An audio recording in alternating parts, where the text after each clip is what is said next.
it's just so important, all the external influences in your life, that you're cognizant of them. It's going to require a new level of sacrifice to you. Making a decision, choosing this is my pursuit, and then pursuing it.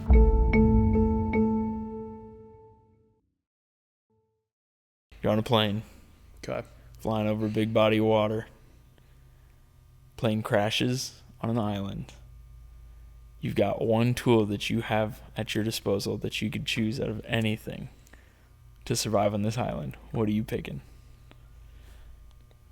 I'll give you a little bit to think about it. One tool? One tool. Plane crashes, everything's gone except for one tool. What's the one tool? I mean, I might go with the classic, just duct tape. Okay. Why duct tape? It's the most universal tool out there. Quentin's dying. No, kid. I'm playing. I don't know, dude. I have not thought about this duct tape ever in my life. Yeah, probably duct tape. Duct tape that plane back together, boy. Well, do we get the plane? Is it your tool? It just crashed. Well, do I have parts of the plane? That if changes everything. If you have one part of the plane as your tool, that's your tool. So like All right, I get that plus the plane? No, you get one tool, dude. Okay. Yeah, one tool. Dude, I don't know. You like wake up on the beach and your tool like happened to be right next to you. Yeah, probably like, duct tape. Duct tape? All right, sick. Sure. I'd probably just go with the hatchet. I can chop down trees. I can kill stuff. I can, use it as a hammer.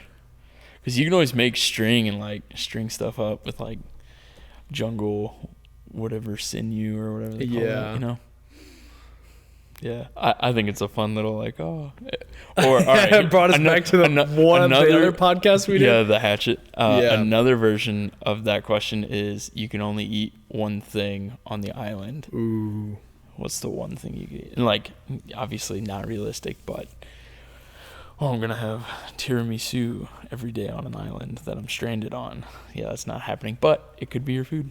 Probably dry aged New York strip. Ooh. Why New York strip? Dude, New York strip is the perfect blend in between not too fatty of a ribeye, but a fillet. It's the perfect medium between both. It's like I want a fillet, but I still want a little bit of juicy fat from it. Yeah. But let's be honest, nobody wants a 4-ounce steak. You want a 12-ounce. I'm no meat expert like my boy Q is here, but New York strip's the one with like that like strap of fat on the back. You sear the fat first. Dude, it's good. Right? It's so good. You can render it and then you hot sear both sides. Have you ever had Wagyu before? I have, true honestly. Well, Wagyu? A5, no. I've had Australian. Australian Wagyu, honestly, I think it's hype. Yeah. I don't think it's that great. Like, if you have a great prime steak, dude, you found it. Yeah. Dry age prime, it's really hard to beat that. Dude, got me wanting a steak, man. I had pork chops for lunch, and I was like... and a lot of people who they get into the, like, I want to get Wagyu because it's, like, hype, and it's, like, all over Japan. And well, Japan's the real deal, though. Like, they Kobe, got the super strict. Yeah, They feed it beer or whatever. Beef. Like, that's actually not true, but... Really? Yeah, that's a whole myth somebody made up. I've been lied to. They've been lied to. Internet your lied whole to life. me? No, it's actually the reason they protect those cattle is because they've got a strand. It's all hereditary. Okay. And they're trying to protect that strand of cow, and that's the secret. It'd be really cool to go to Japan and drink all their coffee and eat sushi, see the cars and the Kobe beef. That'd be cool. Yeah, but dude, prime dry age is like, dude, it's amazing. That's good stuff. I like red meat for sure. Oh yeah. Actually, this brought back the conversation we had with the boys this morning. When I say the boys, I mean the production guys. That's just what we call them in house. I don't know. Anyways, I had a really good conversation that we stirred up this morning, and it was kind of impromptu because it was not the subject that we went into. It just kind of came to be. But the question that was kind of put out there was, what are the 5 most important things in your life? and I know this, like, just like I'm putting you on the spot now, I've been thinking about this all day because I've been talking about it with the production guys. But the 5 most important things in your life, I think a lot of people maybe have the right components, but in the wrong order. Or sometimes they have, like, if you put them in the reverse order, it won't work in your life. Yep. And I think you'll go down a long road of, like, just kind of disappointment, unhappiness, and that kind of stretch of things. Yeah. But so I guess to kind of get things going, what were your 5? What are my or do you 5? Want me to go into my 5 I mean, it's first? up to you. Well, I don't want to, let's before we just give it a list of both of ours, why don't you start with your first and I'll start with my first. Okay. Or our first is probably I'll the say same, this, the though. 5 most important decisions in your life. I feel like that's kind of different. That's, Decisions are like priorities. Because important things, priorities, they all kind of play. Yeah. The reason I want to say flow from your priorities. The reason I want to say decision is because it's not a given. You have to choose it. Okay? Correct. But you don't choose correctly if your priorities are not set right. So right. I think we'll explain. Yeah. Anyway, what's your number 1? The number 1 most important decision I've ever made in my life was when I was 17, and I remember this, like, really vividly. 17. Let me paint the picture a little bit. I was pulled out of a Christian private school, put into a public school. And that's actually where I started to seek and find my relationship with Christ. Mm-hmm. Right. And that's through and through the most important thing in my life because of that. I actually found my relationship with God outside of the private setting of the school, the mm-hmm. church, all that kind of stuff. I found it in the public setting where secular world is everywhere. Yep. And it kind of showed me what I needed in my life. And I didn't really encounter that until I was at a crossroads. Yeah. But no, dude, I remember that too. Cause when you were going through that journey, it really helped me solidify my faith as well. And having a strong foundation going into a public setting in college. Mm-hmm. 'Cause dude, without that, oh boy, I mean, college is like, you've got everything at your disposal. I mean, thankfully, it's what some people say, I don't know who coined it, but the abyss of freedom. Yeah, dude. No, where for real. Everything is at your fingertips. It's just a bunch of kids trying to figure out life, and they're super hormonal, mm-hmm. super emotional, and they just, it's all like self-seeking, self-gratifying. Yeah, and I realized freshman year of college, I was like, whoa, this could get out of hand real quick. Mm-hmm. But no, I definitely have you to thank for helping me when we were young men of that. But no, that's the same. Number 1 priority for me is definitely faith in Jesus Christ. Being a believer has changed my life. It's the foundation of everything that I do. Everything that I do in my day-to-day is hopefully an overflow from my walk with Christ. Mm-hmm. So yeah. What I didn't realize before I was a believer and going into the sense of things from take your perspective completely out, right? I didn't understand what I was missing in my life until I encountered a world that had nothing in it. Right. Well, or a world that promises so much, but just delivers none of it. Right. And it's like one of those things where, like, you wake up from a sleep. Yeah. And there's a lot of people that go to bed but don't actually get sleep, or like their body doesn't rebuild and rejuvenate. Right. Rest. It doesn't rest. And the moment that unlocked for me when I was 17 was I finally found peace. Mm-hmm. For the first time in my entire life. I never knew what peace was. Never had an understanding of what it's like to go through life and not feel the weight of everything and the endless abyss of freedom that you can have, but still feel the bearing of it. And when I found that, for the first time in my entire life, that's where it changed everything. Yeah. Because it was no longer like, oh yeah, we go to church, we sing these songs, we eat together with friends and family on a Sunday, lunch, and that's what, like, you grow up into that and you're like, okay, this is just a rhythm, right? It's a rhythm that you try to coach in your body, but I didn't really understand what life was like until like I got out of that and was like, okay, God, find me where I'm at. Like, I don't want to just go to this place that we call the church and act like I'm playing a role here. Find me where I'm at, even if it's in my lowest or even if it's in my highest, wherever it is, Lord, come and seek me. And that's where he came out of his way and I found peace. And that was the first time in my entire life I felt like I woke up and I felt rested. Yeah. And I can't explain that to people unless they've gone down that journey. But it was incredibly, incredibly, incredibly important to me to find that when I was young and to just nurture that and run after that. And yeah, so for me, that's the most important decision in my life. Bridging into the second most important thing in my life. The second most important decision, without a doubt, is who you decide to partner with the rest of your life and who you decide to marry.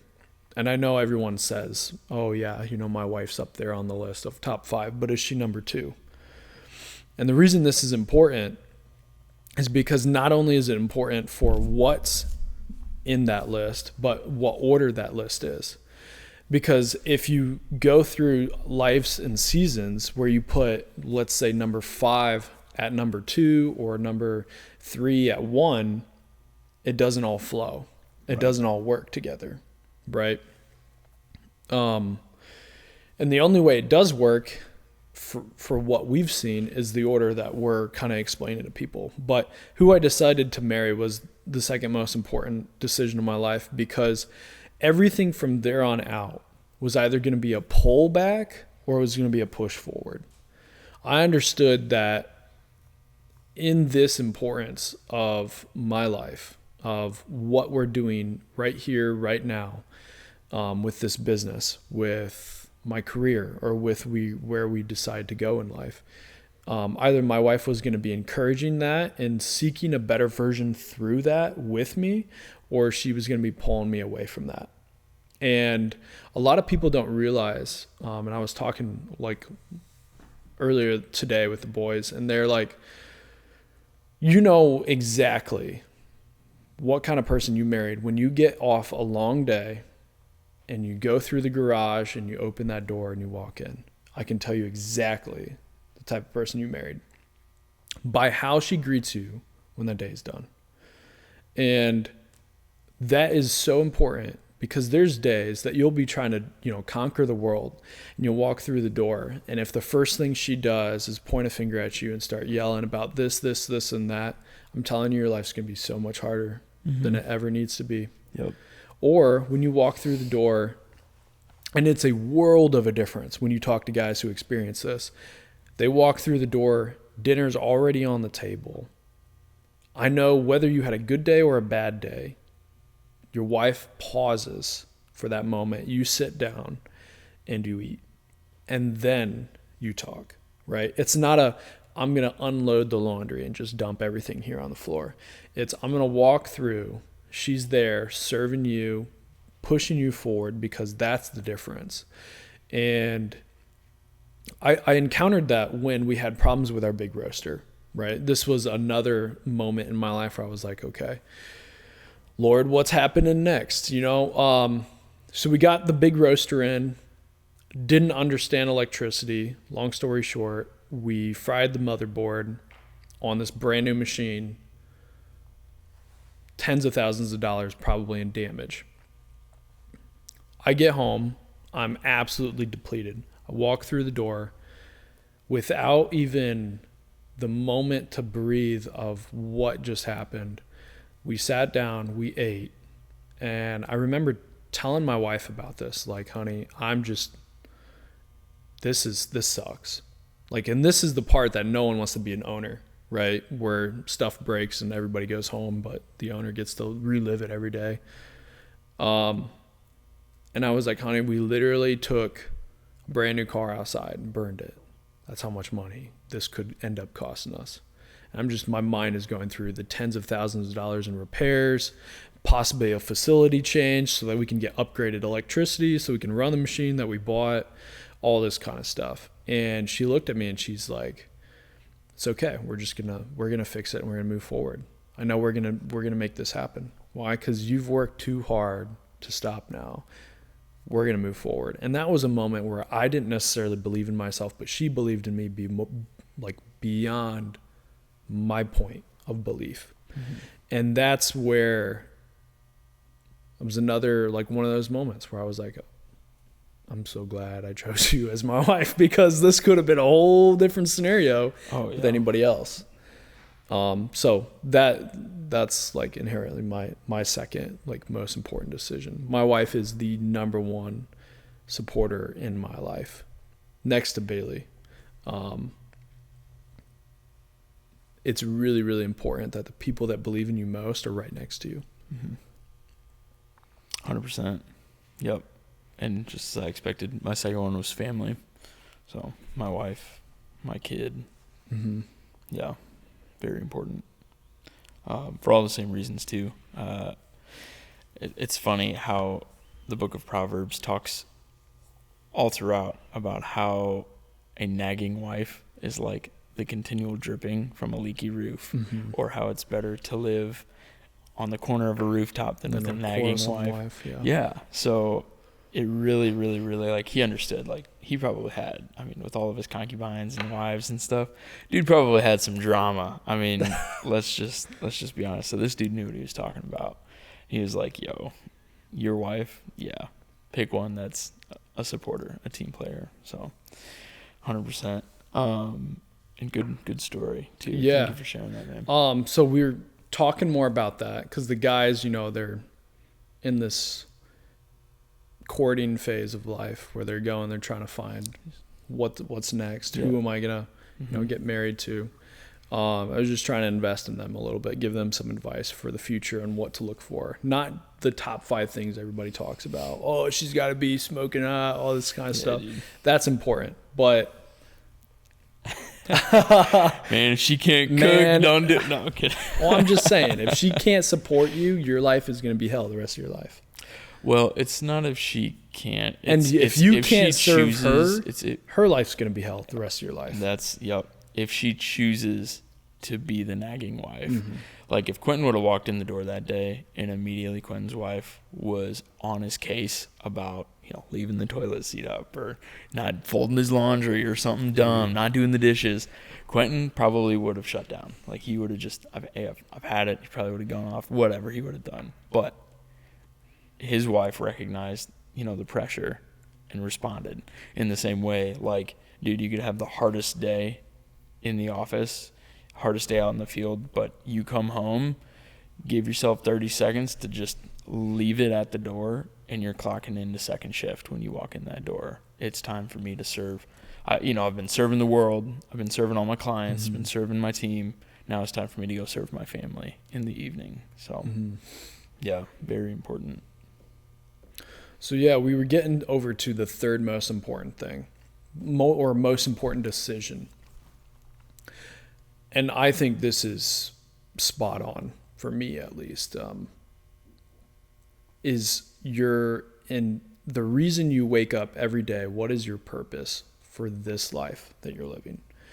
If you don't have a set stone of this is why I'm on this earth and this is why I'm serving people, or this is my movement right in this, I think you're going to live a life of wandering for a long time. And it's not that you're not effective. It's that you don't have a focus. You don't have a focal point in your life. This is why I was born. This is what I'm made of. And, there's a lot of people that's probably listening here that don't necessarily know that. They don't know that right here, right now, but it's something that they need to dive deep into and they need to put effort into. Because I promise you, once you understand why you're here on this earth, why you're here to make this world better, it's a complete game changer for the rest of your life, because you then no longer are in searching mode. You're just in building mode, right? You can finally sit down and be like, okay, this is what I'm doing.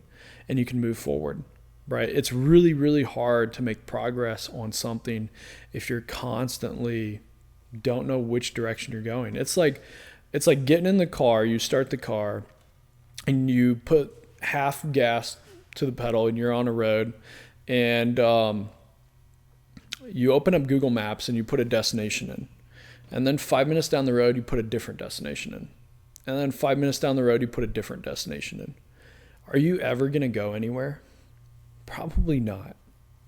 It's like one of my biggest pet peeves too, and I don't know if there are people on here where they get in the car, they start driving, they put a song on. They're 10 seconds in the song, they switch the song. 20 seconds in the next song, switch the song. And it's like the indecision of what they're doing. I just want you to pick something. Like, even if it's not something you fully fall in love with, I think you'll find a way to fall in love with it more, because you understand, I'm here to do this and make it better. When I decided that it was my soul thing to just dive into coffee, but bigger than coffee, I want to serve people in the simplest form of every day through coffee, that's where it changed everything. Because now I'm not in this searching mode of back and forth. What am I doing? Changing my destination. No, I can just get in the car and drive. I can start moving towards the destination I need to go towards, because I know what I'm doing. And here's the cool thing. I was telling the guys about this.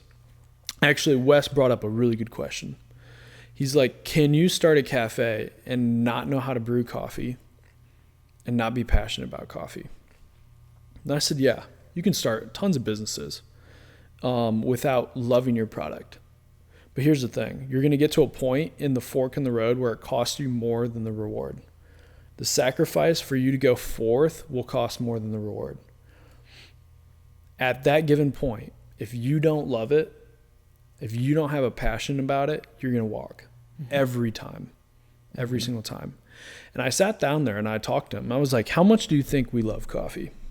He's like, I think you guys like coffee. No, like, how much do you actually think we love coffee? Do I love coffee enough to like blow my finances on it? Yeah. Okay.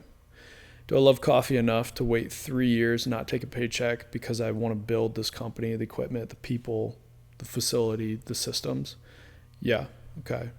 Now what happens when the machine breaks and everybody leaves and goes home? Do I love coffee enough? Yeah. You know, and we go down this line of all this stuff.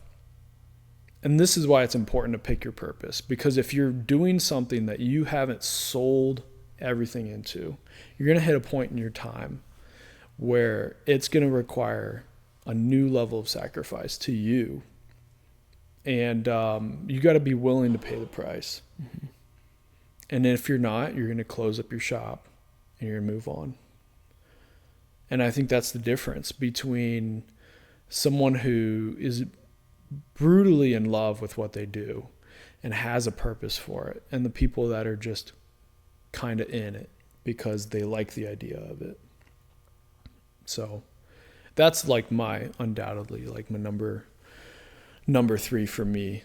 And you know, you could have a different number 3 too. Like this is just my list of things, but yeah, no, I think definitely purpose is like the crux of everything you're saying is just making a decision, choosing this is my pursuit, and then pursuing it. And not, there are some things that like when you're young, you'll dip your toe into a lot of things and, oh yeah, like I tried this and I kind of liked it, or oh, I tried that and it wasn't for me. And yeah, like you're going to go through seasons of that. But when you find the thing that you're like, this is hard, this is challenging, there's so much to this, but I like it. And then you do it more and you're like, oh man, I really like this. And then you get into it and it's like every waking moment when you're not doing like your job or just serving your family, like that's what you think about. That has been coffee for us. Like when we weren't working our jobs, we were on the phone like, hey, dude, did you try this new coffee? Did you try this new brew method? Did you do this? Hey, I learned this about pulling a shot of espresso. We should try this tomorrow and see what we think. Oh, man. The next day comes, oh, man, this was really good. We should do this all the time. Like, you fall in love with that. Yeah, dude. Actually, that reminds me of something you told me a while back. And he's like, Quentin, you want to know, I remember Bailey was on the phone with me. He's like, you want to know what you should be doing with the rest of your life? Is as soon as Saturday morning comes, what's the first thing you want to do? Mm-hmm. And you'll just know. Because when everything else is aside, you've got the first day of the weekend open. What's the first thing you want to do? That's probably the thing you should be doing. Yeah. Right? Because you have all the freedom in the world. There's no time zone. There's no nothing. What do you do? You know, and I knew it was coffee when the first thing we did is I want to get this hand grinder and hand grind my coffee. That's how dumb. Yep. But to me, hand grinder and manual espresso. Right. Manual espresso and a hand grinder. To me, that was what I want to do every Saturday. Yep. I want to sit down in my chair, literally this chair, sit down in my chair and drink my espresso and just, that's it. Yeah. So yeah, that's a really good one for you guys. You need to find out what you want to do on Saturday morning when everything else is gone. Like, what do you do? And with that passion, what are you doing about it to make it possibly your reality Monday through Friday? Yeah. That's good. So not a decision, but priorities. I would definitely say for me, the next one is friends, who you surround yourself with. Bingo. Hughes told me for years, like, oh, dude, like, you're good at connecting with people. You're good at networking. Like, you've got a lot of people that, like, if someone's talking about some area of expertise, I probably know somebody in it just because I like to chat with people and like to get to know people. But that's like broad friends. I'm talking close group friends, close-knit friends, like the Quentins in my life that pour into me and build me up and make me a better person. I think those decisions can really make or break a person, especially a young man who you let influence you. That was literally my fourth. The 5 people you surround yourself with is the next biggest decision you can make, because those 5 people will decide how far you're going to go in life or where you're going to gravitate towards. If people are energy and you have some sort of gravity to you, whether you agree with their decision or not, you are going to slowly get pulled towards that direction, because that's how it works. That's how life works. So in the same way, if you go through AA, right, and Alcoholics Anonymous, what's the first thing they have you do? Change new friends. Why? Because even if you've taken this stand, I want to quit alcohol, right? And you get down this road, but all your friends are still alcoholics who hang around the bars Saturday, Sunday, you know, you're going to have that gravity. Yep. So you need to move out of that. Right. Your environment matters tremendously. Right. Same thing with children, the nature and the nurture. Like, it's just so important that all the external influences in your life, that you're cognizant of them, that you're aware that you're picking them. Like, if you know you're trying to get to a certain way of doing your life and you've just got friends who are like wandering through their lives, you're probably going to be wandering through your life. But if you've got friends who are like, this is what I'm doing, this is the path that I'm on, this is what I'm pursuing, this is what I'm building, this is what I'm getting better at, this is the college I'm going to, this is the degree I'm going for, I'm going to become a doctor. Hey, it's going to take 12 years. Like, if you want to come along this 12-year journey with me, great. If not, I'll see you as a doctor in 12 years. Like, you want to find people who understand what their calling is and just make that decision and go after it. Your friends ties in a lot to the decisions you make in what you pursue in life, because friends have such a big influence on you, as does family. But yeah, you definitely become the average of your 5 closest friends, without a doubt. Oh yeah, for sure. Now I'm curious to hear, what's your fifth one? I'm not going to tell you mine. You're going to go first this time. Well, I guess my fourth one. So I've done faith, family, friends. My fourth one is fitness. Okay. Because my health is extremely important to me. When I was 12 years old, I touched weights for the first time and fell in love with the pain and the struggle, but the getting better. And it wasn't really until I was, probably 15 or 16 that I like really started to train consistently. And then when I turned 17 and 18 and really started to like build up mass, build up real strength, and was like good at it. Mm-hmm. And it just took years for me to kind of figure things out. I loved the science behind it. I loved learning about the human body, because it was really, to me, it was kind of like a mirror of life. I could, it was the first place that I really learned true consistency.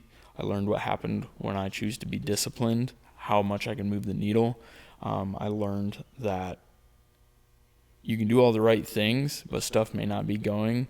It's kind of like watering a plant. You keep watering it, it doesn't Mm-hmm. grow, and then finally one day it just blooms and it's big and beautiful and green and luscious. It's kind of how fitness is. You're constantly like chipping away, and then eventually you get to your goal. And so, yeah, it was, I fell in love with fitness. Actually, if I wasn't going to go be an engineer, I was going to go down the kinesiology route, the kind of exercise science route. I was going to try to go get a master's in that and do all that. And, God had different plans, and I'm glad he did, because it's led me to here. You're a big Jeff Nippard fan, right? I really enjoyed Jeff's stuff. He's got a lot of good stuff. Yeah, online. his was always science-backed, super logical. I just loved nerding out on his content. Yep. Lane Norton was actually the first guy that I really started to follow. I did his, back in like 2014 or 15, I did Lane Norton's PH3. It was like Power Hypertrophy 3. Okay. And dude, that program changed my life. It was like squat, bench, deadlift, some accessories. And I remember I was playing baseball at the time and was like, man, I can't hit the ball out of the park. Why not? Like, I've been playing baseball my whole life, never been a home run hitter. And I took physics that fall and was like, if force equals mass times acceleration, like, I should probably get stronger to increase my acceleration and my force. But then I also need to put on some weight. So I started eating big and just learned how to gain weight. Dude, I took a muscle. It was the only time I've ever taken like a mass gainer? Yeah, dude. Optimum Nutrition's like 15-pound tub. It's this big, huge green thing. Dude, they're like 900 calories a shake. No, this shake was 1,250 calories. It was insane. 1,250 calories. I would add a scoop of protein to it, like regular whey. And then 30 minutes later, I'd go home and smash like 2 big plates of spaghetti and like meatballs and stuff, dude. SpaghettiOs. Yeah, got them sketties, man.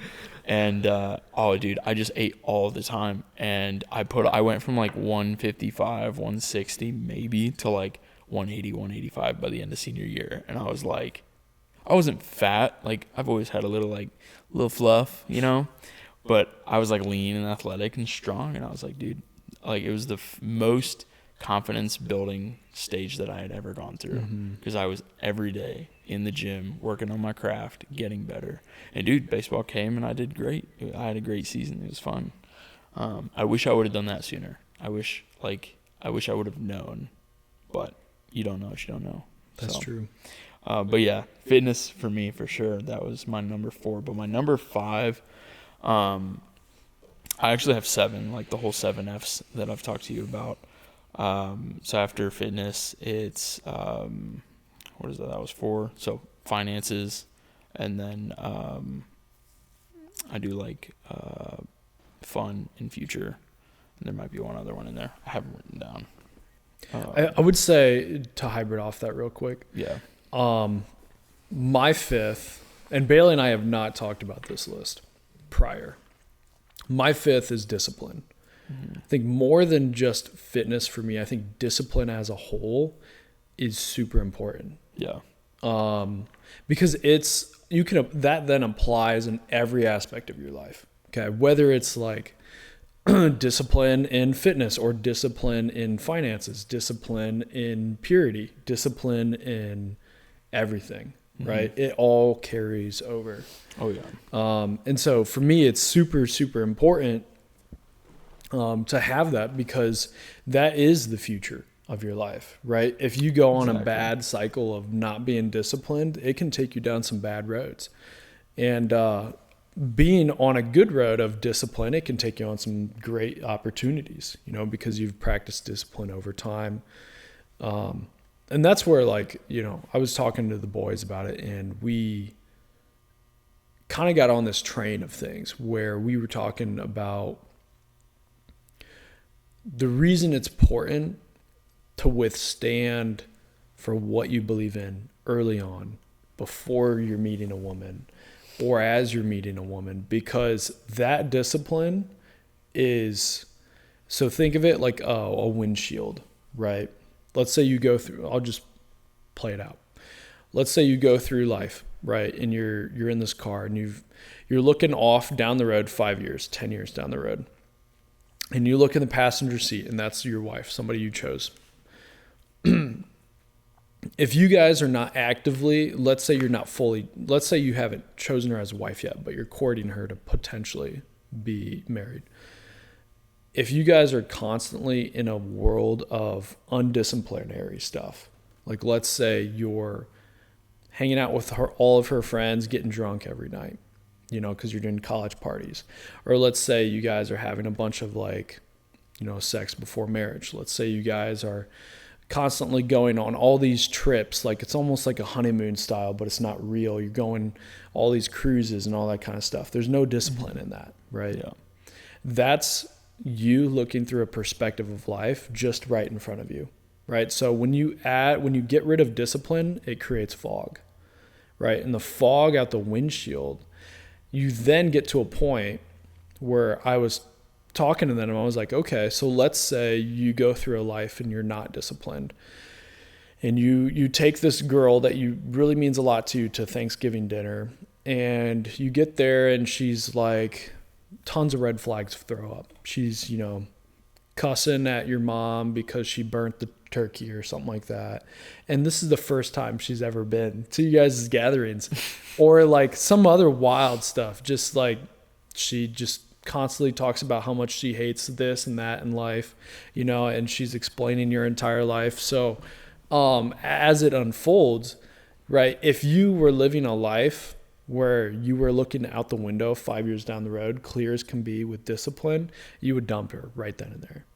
But because there's more strings, because, you know, we party and we do all this kind of stuff, and we have soul ties because we've had tons of sex before the scenario, you're going to get to a point where you're like, maybe it's not that bad. Maybe she's really not that bad. Yeah. Maybe we ought to play it out. But you in your right mind know, nah, dude, not right at all. Kick the can, move forward. Yep. That's how life ought to be. But in that scenario, what I'm saying from that is, like, if discipline is a clear windshield, you can see 5-10 years down the road. As soon as you get rid of discipline, you can only see what's right in front of you. And you only look at life's perspective through the 5 feet in front of you.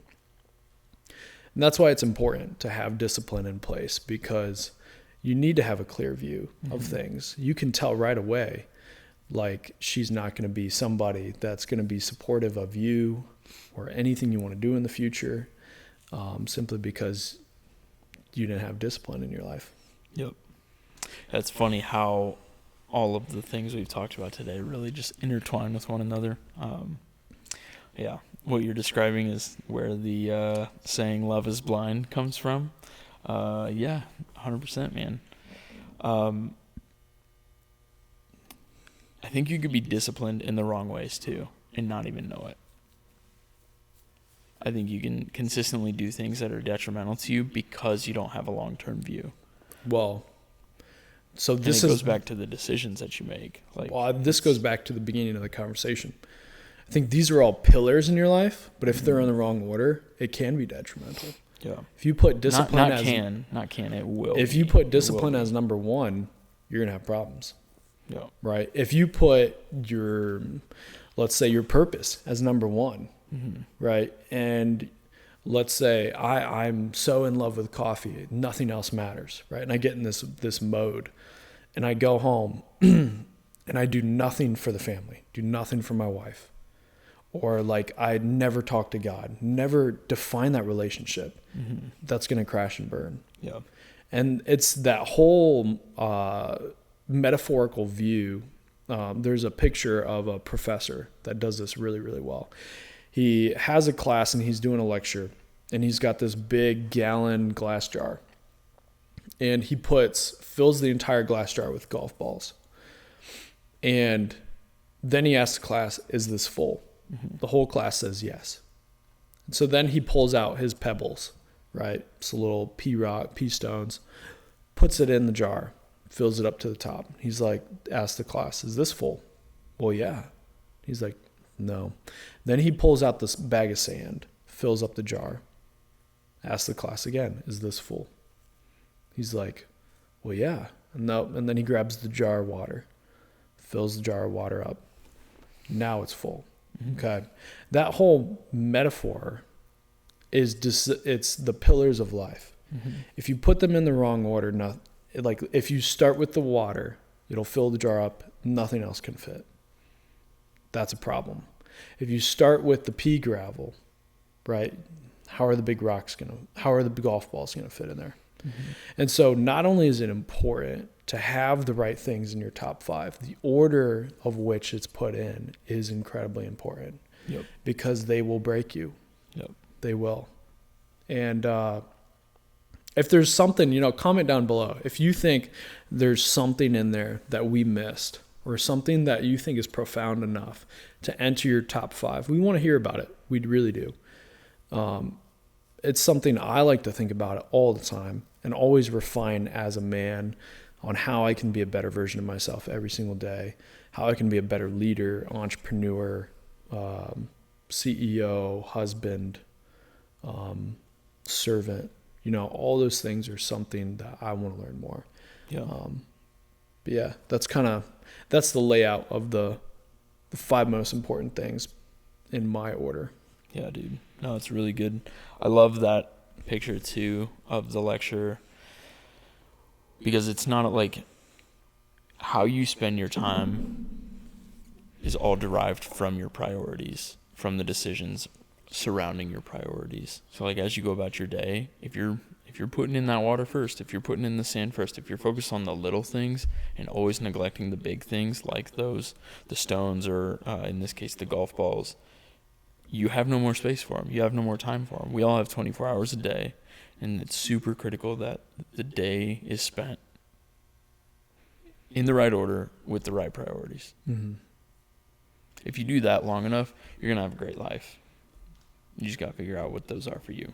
Well, I think this wraps up the podcast for today. Thank you guys for tuning in and listening to our one-on-one conversations. We like to make these just as freeing to you guys as possible. And this is stuff that Bailey and I just talk about.